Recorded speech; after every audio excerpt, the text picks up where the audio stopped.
ये वो लेटर वाले बच्चे हैं ना जो देखते नहीं वो बोल रहे हैं।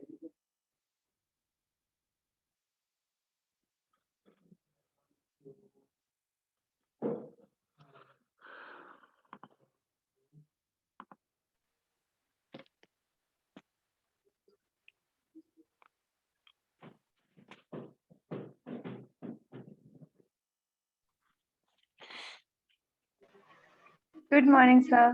Very Good morning, sir. Good morning, बच्चा. Good morning, sir. Very good morning. Very good morning. 2 से 3 मिनट का वेट करेंगे हम. बच्चे जुड़ रहे हैं. फिर स्टार्ट करते हैं.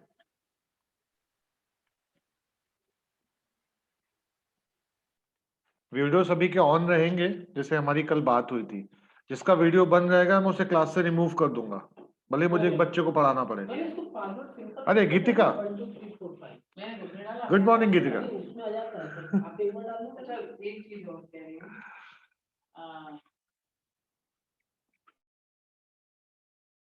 वीडियो जिसका ऑफ रहेगा मैं उसे रिमूव कर दूंगा. कल ही समझाया था, आज फिर कह रहा हूं.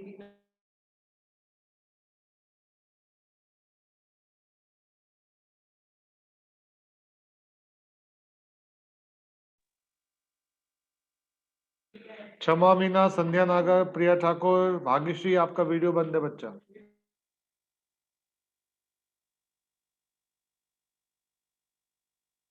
Good morning, sir. मॉर्निंग बच्चा. 2 मिनट वेट करते हैं, देन स्टार्ट करेंगे, है ना. Good morning, sir.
Good morning, sir.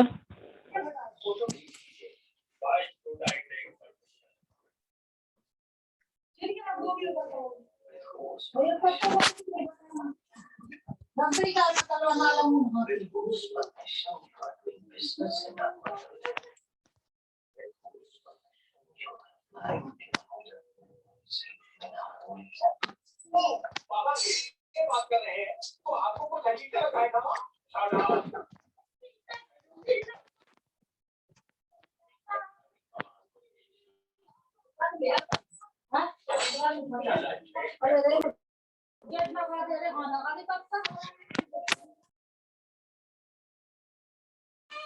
Screen आपको शेयर कर दी है, स्क्रीन आपको नजर आ रही होगी.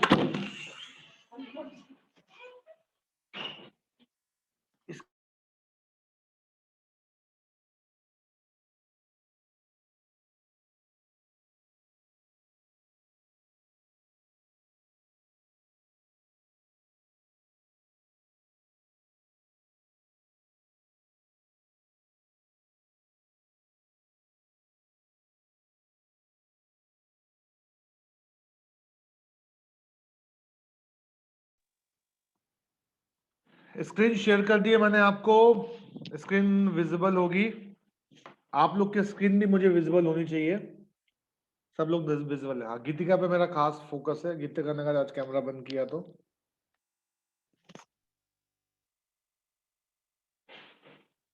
चलिए बच्चा शुरू करते हैं, हमारी यूनिट फर्स्ट है, कल हम डिस्क्रिप्शन दे चुके थे, अब हम बात करते हैं। टॉपिक रहेगा मल्टीमीडिया, मल्टीमीडिया का इंट्रोडक्शन से शुरू करेंगे। 2 से 3 मिनट में पहले मैं आपको दिखा देता हूँ, लेक्चर प्लान दिखा देता हूँ मैं आपको पहले, जो लेक्चर प्लान मैंने आप लोगों के लिए बनाया है, जिसके हिसाब से मैंने दिन डिवाइस किया किस दिन क्या पढ़ेंगे हम।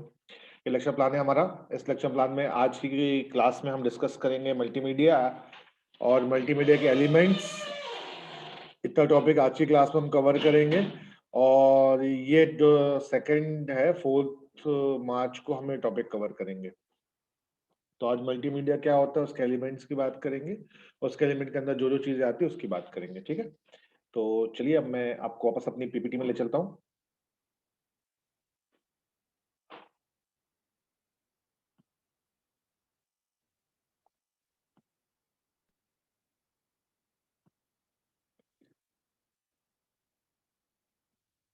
चलिए, होपफुली आप मुझे सुन पा रहे होंगे, अगर कोई दिक्कत आएगी वॉइस की तो आप मुझे बता दीजिएगा।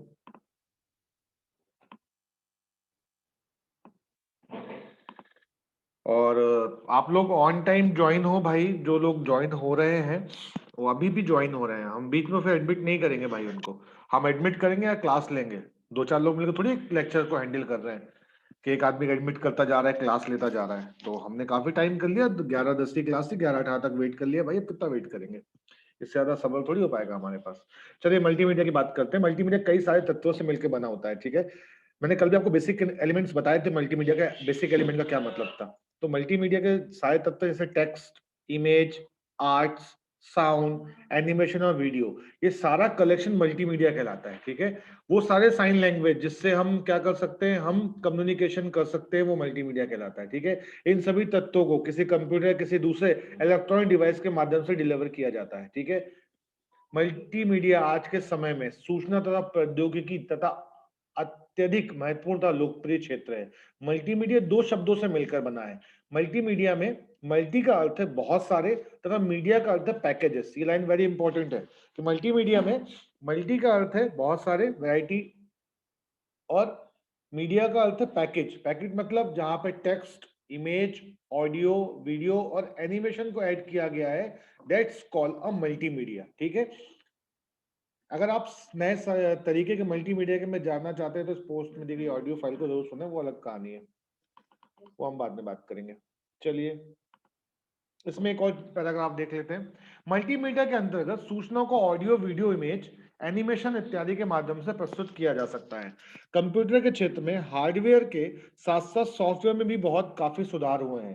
पहले हम कंप्यूटर के माध्यम से सिर्फ स्थिर पिक्चर या इमेज को देख पाते थे, एक स्थान से दूसरे स्थान तक कंप्यूटर के दूसरे कंप्यूटर पर भेज सकते थे, परंतु आज के समय में हम animation, audio clip, video clip आदि से मैसेज को एक सिस्टम से दूसरे सिस्टम में भेज सकते हैं। यहाँ पे कहने का मतलब ये है, मैं 2 लाइन में और डेफिनेशन में कवर करूंगा मल्टीमीडिया को। पहले मल्टी प्लस मीडिया, 2 वर्ड में हमने तोड़ा, मैंने उसको डिस्क्राइब किया। और यहाँ पे जब हम इलेक्ट्रॉनिक डिवाइस का यूज करने लगे इन एलिमेंट्स को कम्युनिकेट करने के लिए, कौन से elements, text, image, audio, video को, ठीक है, तो वो क्या कहलाते हैं, मल्टीमीडिया की डेफिनेशन में आते हैं। अगर आपसे कोई पूछता है what is the element of multimedia, multimedia के एलिमेंट क्या होंगे, तो मल्टीमीडिया के एलिमेंट यही होंगे जिसकी हम बात कर रहे हैं। वो कौन कौन से एलिमेंट्स है जो मल्टीमीडिया को बनाते हैं, टेक्स्ट बनाता है, इमेज बनाता है, ऑडियो बनाता है, वीडियो बनाता है, एनिमेशंस बनाते हैं, ठीक है, कैरेक्टर्स बनाते हैं, कैरेक्टर में जो हम इफेक्ट्स डालते हैं वो मल्टीमीडिया कहलाते हैं, ठीक है। तो ये सारे एलिमेंट्स कहलाते हैं मल्टीमीडिया के। आगे चलते हैं, मल्टीमीडिया सिस्टम की बात करते हैं। मल्टीमीडिया सिस्टम मल्टीमीडिया डेटा और एप्लीकेशन को संसाधित करने के सक्षम प्रणाली है। मतलब एक ऐसा सॉफ्टवेयर जो इस तरह के मल्टीमीडिया के एलिमेंट को प्रोसेस कर सकता है, वो मल्टीमीडिया के अंदर आता है, ठीक है। इसमें वर्ड भी मल्टीमीडिया का टूल कहलाएगा, नोट पैड भी मल्टीमीडिया के अंदर आ जाएगा, ठीक है। इसमें हम क्या करते हैं, हम स्टोर करते हैं, हम जनरेट करते हैं, हम प्रोसेस करते हैं, ठीक है, इन एलिमेंट का यूज करके। स्टोर करना क्या मतलब हुआ, आपने कोई फाइल सेव कर लिया, आप स्टोर कर लिया। जनरेट का मतलब क्या हुआ, आपने कोई वीडियो बनाया है, आपने कोई एनिमेशन क्लिप बनाई है, वो आपने जनरेशन किया है। प्रोसेस का मतलब क्या है, आपने कोई लेटर, आपने कोई स्लोगन बनाया है, उसको एनिमेटेड करके, तो वो भी तो मल्टीमीडिया हुआ। तो इसलिए हमने इसका है मल्टीमीडिया के लक्षण की बात करें, सिस्टम के लक्षण में क्या क्या होना चाहिए। मल्टीमीडिया सिस्टम को कंप्यूटर नियंत्रित होना चाहिए, ठीक है। सिस्टम की बात जरूर आएगी यहाँ पे कि मल्टीमीडिया सिस्टम को कंप्यूटर नियंत्रित होना चाहिए, मतलब कंप्यूटर से उसे कंट्रोल किया जाना चाहिए। मल्टीमीडिया सिस्टम में ये लाइन हम पहले ही पढ़ चुके हैं, प्रोसेसिंग, स्टोरेज और जनरेटर की प्रोसेस यहाँ पे होनी चाहिए, ठीक है। आगे देख लेते हैं पॉइंट्स। मल्टीमीडिया के इंटरफेस आमतौर पर इंटरेक्टिव होता है। इंटरेक्टिव का मतलब हम समझ ही रहे हैं यहाँ पे कि ऑब्वियसली हम कम्युनिकेशन को ज्यादा इंटरेक्टिव करने के लिए ही हम मल्टीमीडिया का यूज करते हैं, क्योंकि हमें पता है कि हम अपनी बात ग्राफिक्स तरीके से बहुत आसानी से पहुंचा सकते हैं कंपेयर टू 40 मिनट्स के लेक्चर से। इसलिए हम लोग पढ़ाने के लिए पीपीटी टूल्स का यूज करते हैं या फिर एनिमेशंस का यूज करते हैं, क्योंकि आपको पता है 3 घंटे की मूवी हमें याद रह जाती है, 40 मिनट्स का लेक्चर हमें याद नहीं रहता, ठीक है, क्योंकि हम इमेज पे ज्यादा फोकस करते हैं। आओ आगे चलते हैं। मल्टीमीडिया सिस्टम की बात हो गई, यहाँ पे हम बात करते हैं मल्टीमीडिया सिस्टम के घटक की, कैप्चर डिवाइस, ठीक है। कौन कौन से डिवाइस मल्टीमीडिया में यूज होते हैं, यहाँ पे बात कर लेते हैं। कैप्चर डिवाइस में क्या है, कैप्चर डिवाइस का मतलब है जहां से आप इनपुट डेटा को ले सकते हो, कैप्चर कर सकते हो। सबसे पहला आएगा video camera, video recorder, audio microphone, keyboard, mouse, 3D input device, है ना। ये सारे जो आप लेंगे, VR device, digitalisation, sampling, high device, जो सारे के सारे डिवाइस हैं, ये किसमें, कैप्चर डिवाइस में आते हैं। फिर आता है स्टोरेज डिवाइस। मल्टीमीडिया में कौन से यूज होते हैं, हार्ड डिस्क, CD रोम, DVD आदि मल्टीमीडिया में स्टोर होते हैं। संचार नेटवर्क, कम्युनिकेशन नेटवर्क में कौन कौन सी चीजें कवर होती है, Ethernet, token ring, FDDI, ATM, instanet, intranet. तो ये इंटरनेट और इंट्रानेट वाला कॉन्सेप्ट यहाँ पे फिल हमारे हमारे एप्लीकेबल होगा। कंप्यूटर सिस्टम में multimedia desktop machine, work desktop, IBM video graphics hardware. देखिए मैं आपको समझा दूं थोड़ा सा, एक आउटपुट और देख लीजिए, फिर इसको आपको मैं समराइज कर देता हूँ। आउटपुट में किन किन चीजों का यूज कर सकते हैं, यहाँ पे बात चली आई है। स्पीकर हो गया, CD हो गया, DVD हो गया, सबकी बात हमने कर ली। इन्हें कहने का मतलब ये है कि अगर आपको एक मल्टीमीडिया सिस्टम को तैयार करना है, अगर एक मल्टीमीडिया सिस्टम को तैयार करना है तो क्या करना पड़ेगा आपको, आपको किन किन चीजों की जरूरत पड़ेगी, किस किस लेवल में मल्टीमीडिया सिस्टम तैयार होता है। आपको पहले कैप्चर डिवाइस चाहिए होगा, वहां पे आपको स्टोरेज डिवाइस की रिक्वायरमेंट होगी, कम्युनिकेशन नेटवर्क की डिवाइस होगी, कंप्यूटर नेटवर्क की डिवाइस होगी, डिस्प्ले डिवाइस की जरूरत पड़ेगी, और आपको आउटपुट डिवाइस के डिस्प्ले की जरूरत पड़ेगी। सपोज अगर हम प्रैक्टिकली बात करें, एक हमें सिस्टम चाहिए होगा जिसका स्क्रीन बड़ा हो, जाके हम एनिमेशन को प्रॉपर देख सके। CPU में रैम्प ज्यादा चाहिए होगी ताकि हम हैवी सॉफ्टवेयर को इजिली रन कर सके। इसके बाद हमें इनपुट आउटपुट डिवाइस की प्रॉपर जरूरत पड़ेगी, स्कैनर वहां पे हो सकता है, प्रिंटर या प्लॉटर वहां पे हो सकता है, कैमरा वहां पे हो सकता है, माइक और स्पीकर वहां पे हो सकता है, DVD राइटर वहां पे हो सकता है। ये सब चीजें वो जो मल्टीमीडिया को बनाने में हेल्प करती है हमारी, ठीक है। आउटपुट डिवाइस की बात करें तो प्रिंटर आ चुका है, CD राइटर आ चुका है, तो आपने ऐसा राइट करके भेज दिया, पेन ड्राइव हो सकती है, ठीक है। कैमरे में जो अलग अलग कैमरे आते हैं, 3D कैमरे अगर अवेलेबल है, 3D प्रिंटर अगर अवेलेबल है, तो इस तरह से भी हम इन चीजों को मर्ज करके एक मल्टीमीडिया का सिस्टम क्रिएट कर सकते हैं।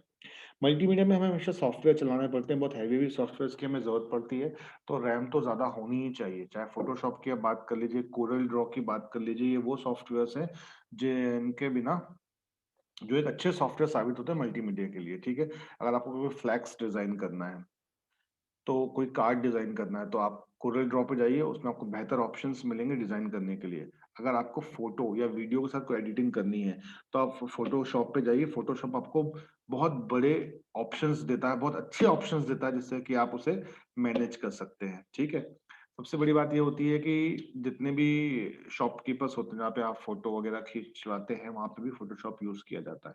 तो फोटोशॉप से आपका आपने फोटोशॉप सीख लिया, तो फोटोशॉप अपने में कंप्लीट सॉफ्टवेयर है जो आपके करियर को बूस्ट कर सकता है, क्योंकि फोटोशॉप में वो सारे ऑप्शन है जो आपको एक फोटो को एडिट करने के लिए जरूरत पड़ती है। चाहे वो फोटो में बैकग्राउंड को एडिट करना हो, या कुछ ऐड करना हो, कोई डेटा ऐड करना हो फोटो में, या फोटो से कुछ डेटा को मिटाना हो, हटाना हो, उस हिसाब से डेटा चलता है। तो ये पूरी उसकी बात थी।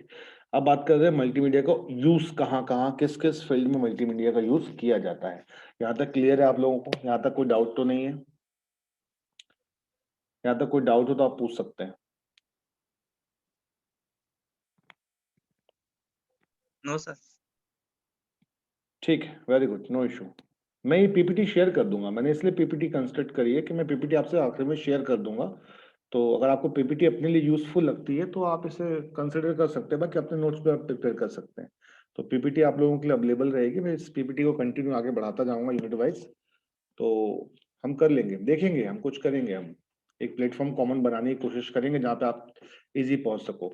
मैंने इसीलिए इस रिकॉर्डिंग को भी मैं कोशिश करूंगा, अगर यूट्यूब पे मैं इसको डाल पाया तो मैं डाल दूंगा इस यूट्यूब को, यूट्यूब पे इस लेक्चर को डाल दूंगा ताकि हमारे पास अवेलेबल रहे जो नई क्लास में, क्योंकि अभी 21 बच्चों ने क्लास अटेंड करी है, एक तो मैं ही हो गया, इट मीन 20 स्टूडेंट अभी लिस्ट में ऐड है और हमारे पास स्टूडेंट 100 प्लस की है ना। तो जो बच्चे नहीं जुड़ पा रहे हैं देखते हैं, ठीक है, कल बच्चों ने कहा था कि हमें कुछ ऐसा प्लेटफॉर्म चाहिए, तो हम कोशिश करते हैं, देखते हैं, करते करते कुछ बेहतर होगा। तो ठीक है, अभी बच्चों को वीडियो बंद है, मैंने आपसे पहले ही कहा कि वीडियो सारे ऑन रहेंगे, मुझे क्या पता बाकी बच्चे क्या कर रहे हैं, अवेलेबल है कि नहीं है। वेरी गुड विमल, वेरी गुड। प्रिया, निकिता, प्रवेश, आपका वीडियो बंद है, सौमिका का वीडियो बंद है, रश्मि का है, पूजा जाटव बंद है। जिनका वीडियो ऑन है मैंने अप्रिशिएट करता हूँ कि वो बात को समझ गए और मेरी बात उन तक पहुंच पाई, और जिनका वीडियो बंद है उन तक मैं अपनी बात नहीं पहुंचा पाया, इसका अफसोस भी है। धीरे धीरे बच्चे जाग रहे हैं, प्रवेश जाग गई है, संध्या, पूजा। मुझे तो ऐसा लग रहा है कि आधे बच्चे इस डर से नहीं आए कि सर वीडियो ऑन कराएंगे, तो आधे ने ज्वाइन ही नहीं किया। ठीक है, वेरी गुड। मनीषा अहिरवार, आपका वीडियो बंद है बच्चा। रश्मि, सौमिका, सौमिका तुम्हारा वीडियो क्यों बंद है यार, फिर तुम सर्टिफिकेट बोलते हो नहीं मिला टैली का।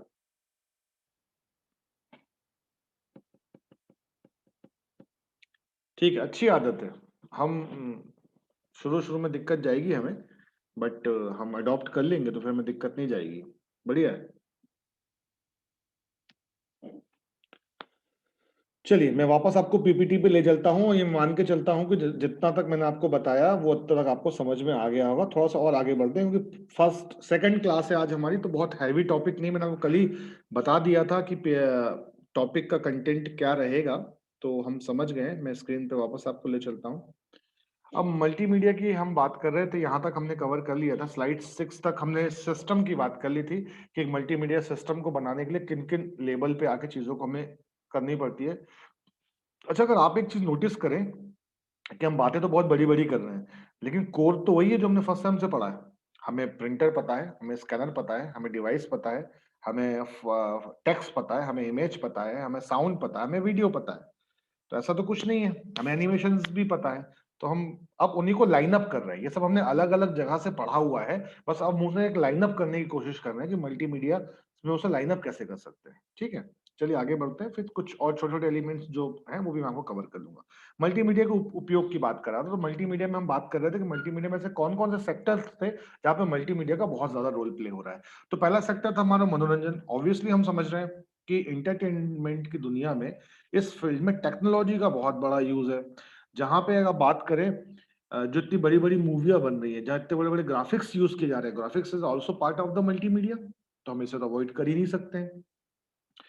अभी जितनी भी मूवी आ रही है उसमें वीएफएक्स इफेक्ट्स का यूज किया जा रहा है, हम आगे भी वीएफएक्स इफेक्ट को भी पढ़ेंगे क्या होता है एनिमेशन पार्ट में। तो ये सब जो इफेक्ट्स हैं ये मल्टीमीडिया के पार्ट है, क्योंकि एनिमेशन का ही पार्ट है। अब एनिमेशन आप 3D 4D में कन्वर्ट हो गया आगे बढ़कर, but it is also part of multimedia ना। तो मनोरंजन के सेक्टर में हमने इसको इंक्लूड किया है ताकि एक रियल लाइफ एक्सपीरियंस को हम ऑडियंस तक पहुंचा सके। ठीक है, तो मनोरंजन में मल्टीमीडिया का बहुत बड़ा रोल है। एजुकेशन में मल्टीमीडिया का बहुत बड़ा रोल है। एजुकेशन में क्या रोल है, कोई मुझे बताएगा मल्टीमीडिया में एजुकेशन में क्या रोल है? कोई बताना चाहेगा कि एजुकेशन इससे ये बेहतर हो गई है या बेहतर की जा सकती है मल्टीमीडिया का यूज करके? सर लेक्चर्स के टाइम पे सिर्फ सुन के नहीं बट एक्चुअल देख के, प्रैक्टिकलिटी देख के, एंड फिर मॉड्यूल्स जो दिखाए जाते हैं स्मार्ट क्लास वगैरह में, through them yes ma'am, education can be better. Very good Nancy. Right now हम एक मल्टीमीडिया टूल यूज कर रहा हूं मैं आपको पढ़ाने के लिए, that's a PPT. Power point presentation का जो टूल है इट्स ऑल्सो मल्टीमीडिया टूल। इस सॉफ्टवेयर को भी मल्टीमीडिया टूल कहेंगे, और मैं अभी राइट नाउ जो क्लास ले रहा हूं इस क्लास को मैं ज्यादा इंटरेक्टिव बनाने के लिए मैंने पीपीटी का यूज किया है। मैं बुक लेके भी आपको कहानी सुना सकता था, या मैं स्क्रीन बंद करके भी आपको रेडियो की तरह कहानी सुना सकता था, पर आई थिंक अगर मैंने इस स्टेप को लिया है तो ये उससे थोड़ा सा हमें एक स्टेप ऊपर लेके आएगा, है ना। तो एजुकेशन भी हम समझ सकते हैं, एजुकेशन में जो हम वीडियो कॉलिंग करके हम आपको ऑनलाइन क्लासेस ले रहे हैं, ये भी मल्टीमीडिया का पार्ट हो जाता है। हम जो जूम के बोर्ड को जो आपका बोर्ड आता है उसको यूज करके कुछ लिख के आपको पढ़ाता हूं मैं, वो भी उसका भी एक पार्ट हो जाता है। अभी मैं ये एक सॉफ्टवेयर का यूज करके जो आपसे पीपीटी शेयर कर रहा हूँ, ये भी एक मल्टीमीडिया का पार्ट हो जाता है। तो एजुकेशन को हम इस तरह से बेहतर बना सकते हैं। स्मार्ट बोर्ड जो है आपका, वो भी मल्टीमीडिया का ही पार्ट है। स्मार्ट बोर्ड में जो हम क्लास में फिजिकली पढ़ते हैं वो भी मल्टीमीडिया के अंदर आता है। एनीवे आगे चलते हैं। तो हम समझ गए मनोरंजन हम जानते हैं क्योंकि हम मूवी देखते हैं, हमें पता है एनिमेशंस को कैसे यूज करते हैं हम। शॉर्ट फिल्म्स जो बनती हैं, चाहे मोटिवेटेड हो, एजुकेटेड फिल्म हो, या कोई मैसेज वाली फिल्म हो, वो भी मल्टीमीडिया की हेल्प से बनती है। एजुकेशन में भी हमने मल्टीमीडिया का यूज कर लिया है।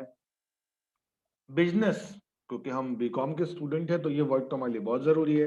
तो बिजनेस में मल्टीमीडिया कैसे यूज कर सकते हैं, किसी को आइडिया है कि मल्टीमीडिया को बिजनेस में कैसे किया जा सकता है, या कहाँ आपने देखा है कि सर ये प्रपोज किया गया था?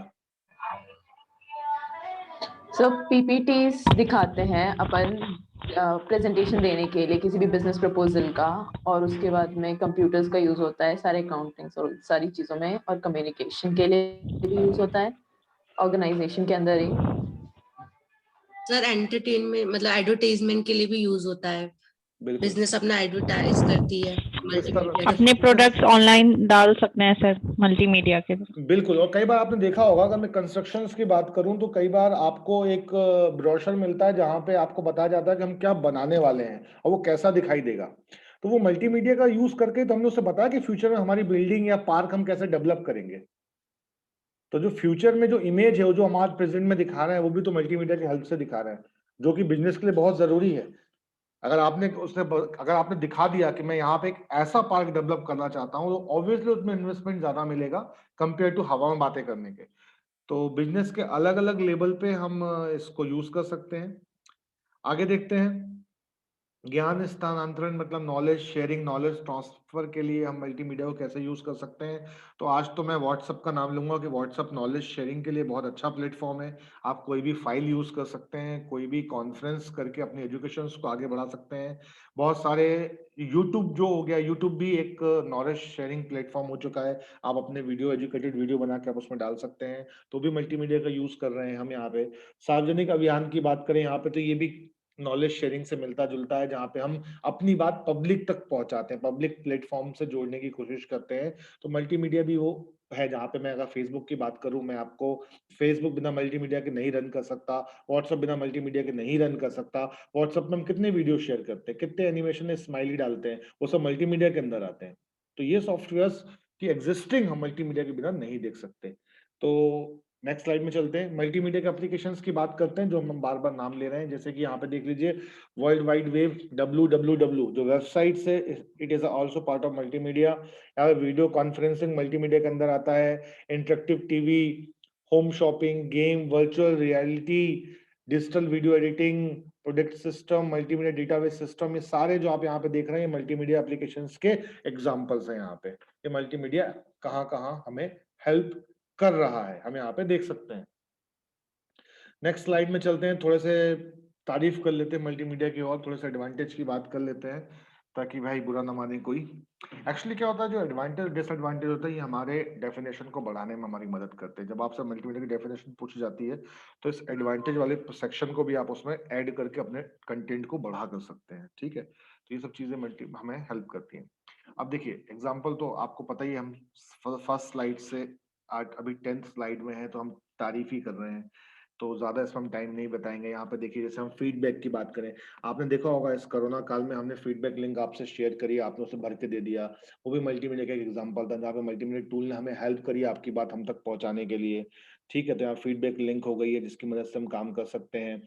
ऑडिशंस को ज्यादा जोड़ने के लिए हम वीडियो फाइल्स का यूज कर सकते हैं, हम कोई एनिमेशंस का यूज कर सकते हैं। आपने देखा होगा कई बार क्या होता है, जब कोई इवेंट स्टार्ट होता है तो किसी जोक से स्टार्ट किया जाता है, कई बार कोई क्लिपिंग दिखाई जाती है पहले ऑडियंस को जोड़ने के लिए, क्योंकि हमें पता है अगर मैं स्टेज में खड़े होकर हेलो हेलो बोलूंगा, उसके जगह 2 मिनट की कोई क्लिपिंग दिखाऊंगा तो सारे ऑडियंस मुझसे कनेक्ट करने की कोशिश करेंगे। कई बार पीपीटी में भी बहुत सारी इमेज का यूज किया जाता है। बहुत सारी इमेज का यूज पीपीटी में क्यों किया जाता है? ताकि हम ऑडियंस को बांध सके। सिर्फ थ्योरी चलेगी तो ऑडियंस बोर हो जाएंगे। अब मेरी पीपीटी में मैंने कोई इमेज यूज नहीं करी फिलहाल, क्योंकि अभी कोई इमेज आपको दिखाना पॉसिबल नहीं था।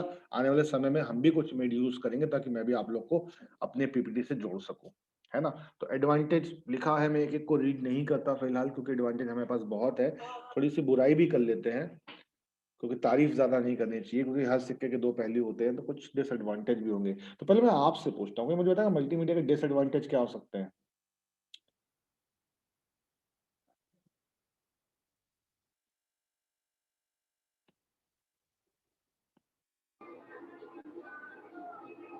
मल्टीमीडिया का सबसे पहला डिसएडवांटेज मैं बताता हूँ।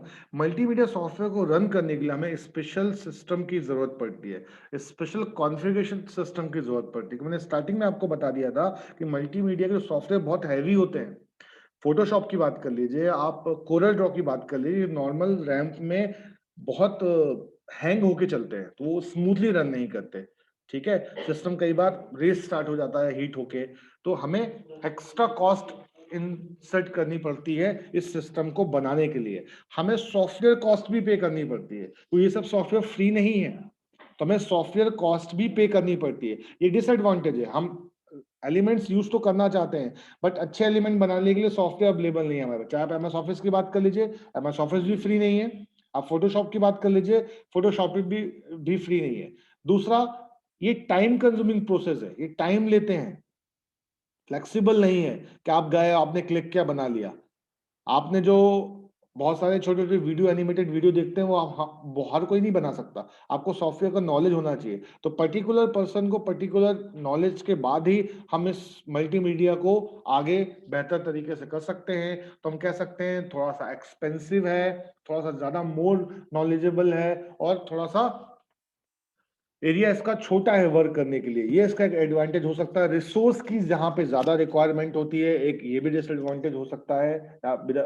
कम रिसोर्स के साथ मल्टीमीडिया को बेहतर अचीव नहीं कर सकते हैं। अब मैं अगर पीपीटी प्रेजेंटेशन की बात करूं, तो अगर पीपीटी प्रेजेंटेशन आप बनाना चाहते हैं तो उसको सीखना पड़ेगा पहले, तब आप बना पाएंगे। हम एक छोटा सा एग्जांपल ले रहे हैं पीपीटी का यहाँ पे, लेकिन सॉफ्टवेयर बहुत बड़े बड़े सॉफ्टवेयर है हमारे पास। तो ये वो सॉफ्टवेयर की बात कर रहे हैं जो डेली यूज में यूज होते हैं। फिर भी हर कोई कंफर्टेबल नहीं है पीपीटी बनाने के लिए। इसका मतलब हमें रिसोर्स और नॉलेज दोनों चाहिए, तब जाके हम मल्टीमीडिया को अचीव कर सकते हैं। तो आज की टॉपिक में हम यहीं रखते हैं, मल्टीमीडिया की बात यहीं पे खत्म करते हैं। आपको अगर कुछ पूछना है तो आप पूछ सकते हैं। ये आज का टॉपिक था।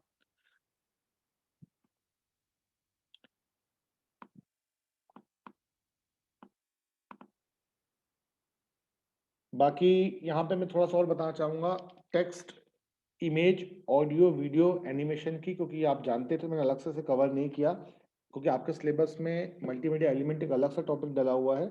तो टेक्स्ट आपको पता है, टेक्स्ट हम यूज करते हैं अपने मैसेज को सामने वाले तक पहुंचाने के लिए, रिसीव करने के लिए। टेक्स्ट को हम सेकेंड यूनिट में और डीप से भी पढ़ेंगे, टेक्स्ट के ऑपरेशंस क्या होते हैं। ठीक है, तो उसमें हम नहीं जा रहे। इमेज क्या होती है? इमेज भी डेटा का कलेक्शन होती है। इमेज एक मैट्रिक्स होती है डेटा का, जिससे इमेज ड्रॉ होती है। ऑडियो क्या होता है? जो हम सुन सकते हैं, बना सकते हैं, दूसरों को भेज सकते हैं। वीडियो में पता है वीडियो क्या होता है? Video is a collection of image. Video जैसा कोई कॉन्सेप्ट नहीं होता।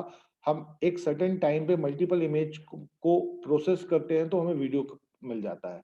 तो वीडियो हो गया। एनिमेशंस और वीडियो में क्या डिफरेंस है? वीडियो एनिमेशंस में क्या होता है? वीडियो हम रिकॉर्ड करके या बना के लिमिटेड एनिमेशंस के साथ चलाते हैं। एनिमेशंस में हम कोई भी वीडियो बना सकते हैं किसी भी बैकग्राउंड के साथ, और कोई भी थीम ले सकते हैं, कोई भी काल्पनिक बात, कोई भी काल्पनिक जगह जो हम बना के दिखाना चाहते हैं, वो हम एनिमेशन के थ्रू बना सकते हैं कंपेयर टू वीडियो के उसमें। तो वीडियो रियलिस्टिक होता है और एनिमेशन थिंकिंग बेस पे डिपेंड करता है। तो आजकल की जो मूवियां हैं वीडियो प्लस एनिमेशन को मर्ज करके हमें मिलती हैं। तो ये एलिमेंट्स की थोड़ा सा ब्रीफिंग थी, और बाकी आज का टॉपिक मल्टीमीडिया था जो मैंने यहाँ पे खत्म कर दिया है। अब आपकी बारी, आपके क्वेश्चंस अगर हैं तो प्लीज बताइए।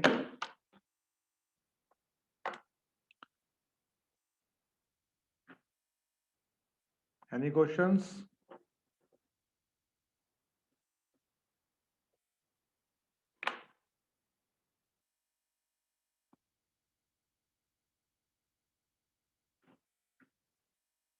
कोई क्वेश्चंस नहीं किसी को?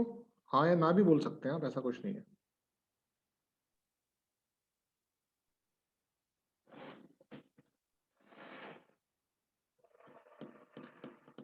चलिए ठीक है, फाइन। तो आज की क्लास यहीं पे एंड करते हैं। कल के टॉपिक के साथ सेम टाइम पे हम आपसे फिर मिलेंगे।